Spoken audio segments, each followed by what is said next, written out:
Hey, this is Gary Berger of Berger Law. I have Maria Rojas with me today. Maria, how are you? I'm good, Gary. How are you today? I'm doing wonderful. Thanks so much for doing this with me.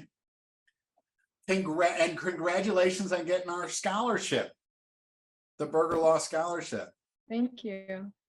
I have to say, I don't know if you'd be surprised or not, but I read and really enjoyed your submission. It was very moving to me. It really was.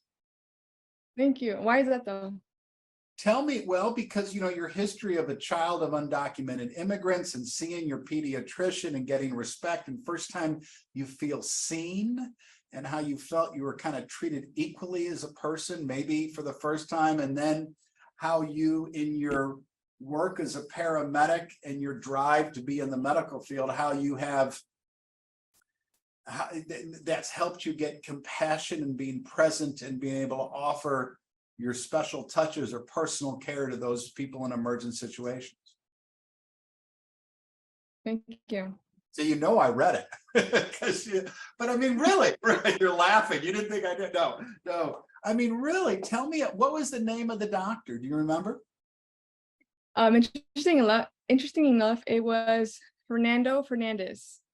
And growing up, I had this same pediatrician all the way up until I was 18. And I'm from KC, so this is in North Kansas City Hospital. He's since been retired. But yeah, I definitely remember that man. And I wish I could see him again. I think he would like to know where I'm at today. And I think he would like to know that I kind of followed his footsteps.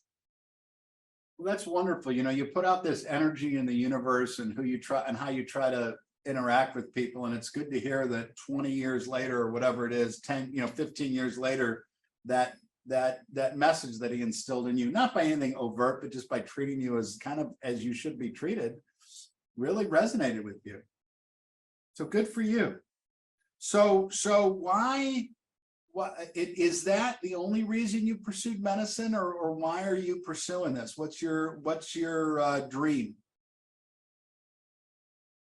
So after that, I want to say 8th grade, we had a assignment. It was career day in 8th grade, and our teacher made us do like an in-depth project. So we had to figure out the budgets, we had to figure out the schooling, where we were going to live, how we were going to pay our debt off, like very in-depth, mind you. As an 8th grader, I barely know like the concept of like money, and I chose cardiothoracic surgeon. I really don't know why, but I did. And I think that made me more curious about like, I was a high achiever in school. I'm like, I feel like this is a challenge for me. I like it. Kind of research it more. I would interview doctors through mail. And then I would go to camps in the summer related to health medicine, like Mizzou's mini med school, UMKC's Camp Cardiac, summer scholars. Like I wanted to make sure that what I was doing is something I was sure of. And yeah, and so far I like it. I feel like I'm committed to it, and I still plan to continue. Well, that's wonderful. Great. Thank you for sharing your personal stories with us. Really appreciate it. Congrats. Also, didn't you just graduate a couple months ago with a BS in biology from UMKC? Yes, I did. Congratulations. Did you have a big party? I actually did not celebrate. The reason is why, and while many people tell me, it's still a small accomplishment, but the way I see it, it's like I still have so many graduations to go, and I kind of want to save for like the last graduation. Hopefully, when I'm a doctor, I really want to save like a big celebration for that one. So I didn't do anything big, went to eat dinner with family and just keep it like that, because I still have, right now I'm currently taking classes to study for the MCAT. So it's just never ending. Good. There's all these graduations. My wife and I have a card. We bought it somewhere that you can send out. It says, congratulate, like for graduation, congratulations on doing something everybody else has also done. But you know what I mean? I know, I get it. But anyway, but a BS, but I think that's hard to do. I don't think I could have gotten a BS in a science like you did. So tell me, Are you still an active EMT? Yes, I'm still paramedic, and I currently work in Buchanan County in St. Joseph, Missouri. Wow, that must be, is that a challenging job to you? Yes, yes. I don't think it's for anyone. I think it takes a certain kind of person, but it's I'm always learning. That's one thing, and that's what I like about being a paramedic. Like, it's hands on. That's something I wanted to do since medical school and being a doctor. A few years away, but I just wanted to get started already and something hands on. And yeah, so it is very challenging. You never know what you're going to get when you get a call, do you? It can be anything. Anything. That must be really hard to be treating so many various different types of illnesses or conditions in someone, and different ages and genders and body size, and there's just a, is that is that fair? Is it, you just don't know what you're getting? Yes. Is that stressful? You get stressed going to a call, or that you're not going to know what to do? I do feel that as a new paramedic, I still have that feeling of maybe I don't know enough. Maybe I'm going to do something wrong. I still have that feeling. So that definitely is stressful. And talking to experienced medics who have been there for years, they tell me, it took me years before they got over that feeling of, like, that imposter syndrome. Right. That's a good, thank you. But I try my best, and I definitely did work hard to get to where I am today. So I know that whatever happens, I will figure it out. I will figure it out somehow. I still, I'm 50, whatever I am. I'm old, I'm an old lawyer, but I remember that as a young lawyer with my degree and stuff. You're like, I hope no one doesn't realize I don't know what I'm doing. But there's a couple sayings that I use in life for myself, even, and when I said my age, even at my age, I say fake it till you make it, and act as if. You act as if you knew, you act as if that. And I'm not trained like you, but I am CPR trained, and I've been in different emergency situations. And you have, and like you said, the story that you related about the woman with the heart event, and her shirt was pulled up improvidently, and you went and you helped her. But you said something like, it seemed like the firemen, even more people had more experience than you in that room. They just maybe were paused that day, and you kind of just led forward. Mm-hmm. Great. So you're going to be a doctor someday, hopefully, is the goal, right? Yes. Well, good. Well, listen again, and any questions for me or anything like that? Not that you should, but. Well, I did want to ask you, like, what's your story? Like, to you, what was something an obstacle you think you overcame, and how you did that?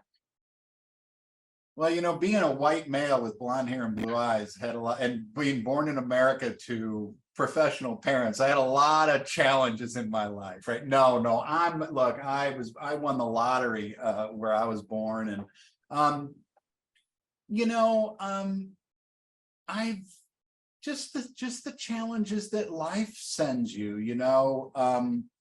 I don't have any big obstacle, frankly, but still, you just live in life and trying to go out there every day and represent people and help people is a good thing. And being a father, I guess maybe I learned more. I'm always learning. Sometimes I feel I'm learning the same lessons in my 50s that I learned in my 20s, and just reminding yourself and staying grounded and staying conscious and present and in front of yourself, and managing all the things I do. I tend to be I'm a real busy person. I have all these hobbies, and I have a full law firm. I'm a cave diver. I'm a beekeeper. I'm a father of 4. I just do all kinds of fun stuff just to experience life and stuff. So that's not really an answer, but I'll tell you, what have you seen in terms of the world of undocumented, your parents and being immigrants and undocumented, and then you having success, at least academically? So how have you seen the tolerance in Americans for, it seems like the tolerance for Mexican immigrants has gone backwards. Mhm. in the last 5 years? What do you feel like in terms of your personal, because I don't walk in your shoes, I don't look like you. In your everyday experience, or as you see our culture, how do you see our culture's acceptance and tolerance of people like you and your parents? I think a huge part that drives the narrative against us is just misinformation. Because at the end of the day, the information is out there. We have Google, we have internet, you have people working, down the street from you. And I just think it's also has to do with personally, each person, like, are they willing to accept what's right there in front of them? Because they can deny it. At the end of the day, they can deny it. They can have all the research, all the evidence and everything in front of them, and they can still deny it. So I don't know, it's what everybody's goal is in life. Like, is it your goal to be a better person? Is your goal to be more understanding? Is your goal? I think it just boils down to that. And currently it's still a struggle. We were actually able to get my mother residency, but after 21 years. And while I was able to do that, they weren't able to see their parents who passed away. And so it's hard. There's like struggles that the most Americans don't see. They just think, oh, I'm just trying here to work and live off of the government. But yeah, a lot of misinformation. And I mean, hopefully my story is an eye-opener to see, like, hey, we're not so bad after all. Like, we're just like any other person.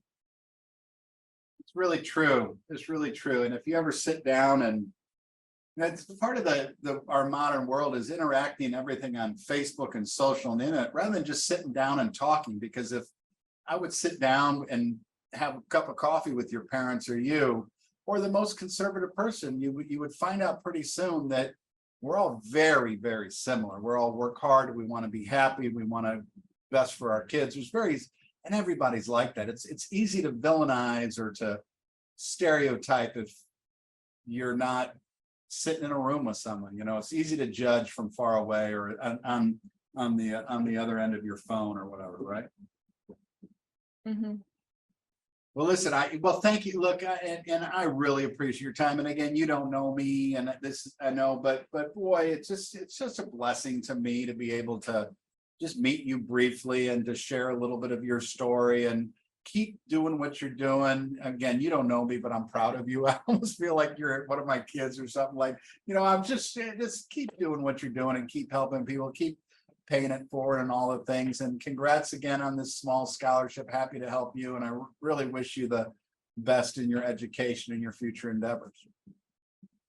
Thank you so much. Your help is helping. Oh, that's nice to Thank you. say. Thank you very much. Thank you.